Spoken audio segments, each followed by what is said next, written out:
تین دوستوں کی کہانی۔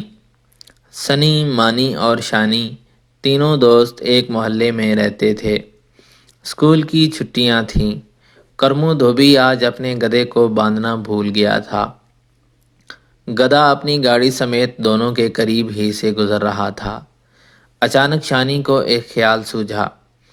اس نے مانی سے کہا، کیوں نہ آج گدھا گاڑی کی سواری ہو جائے؟ شانی کے اندر میں شرارت تھی۔ عمدہ خیال ہے، مانی اور سنی نے چلا کر کہا، لیکن ذرا احتیاط سے کہیں پکڑے نہ جائیں، اور ذرا جلدی کہیں کرمو دھوبی نہ اٹپکے۔ تینوں تیزی سے گدھا گاڑی میں سوار ہوئے۔ چلانے کی کوشش کی، لیکن یہ کیا، گدھا تو ٹس سے مس نہ ہوا۔ اب کیا کریں؟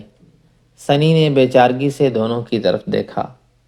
میں کرتا ہوں اس کا علاج، شانی نے کہا، اور ایک درخت کی ٹہنی توڑ کر گدھے کی پیٹھ پر برسانے لگا۔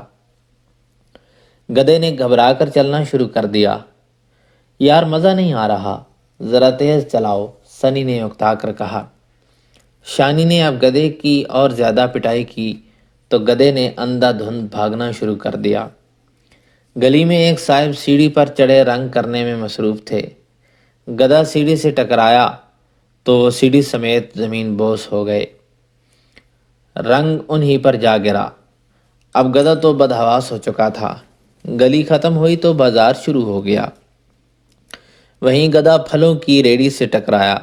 ریڑھی الٹ گئی، سارے پھل زمین پر بکھر گئے۔ پھل والا اس اچانک افتاد سے حیران تھا۔ گدھا اب بھی نہ رکا۔ روکو! سنی اور مانی ایک ساتھ چلائے، اس کو روکو! شانی ہر ممکن کوشش کر رہا تھا کہ گدھے کو روکے، لیکن اب اس کو روکنا مشکل ہی نہیں، ناممکن ہو چکا تھا۔ گدھے کی رفتار اور تیز ہو چکی تھی۔ اچانک گدھا ایک جھٹکا لے کر اچھلا اور شانی، مانی اور سنی گولی کی طرح اڑتے ہوئے نیچے جا گرے۔ پھر ان کو ہسپتال میں ہی ہوش آیا۔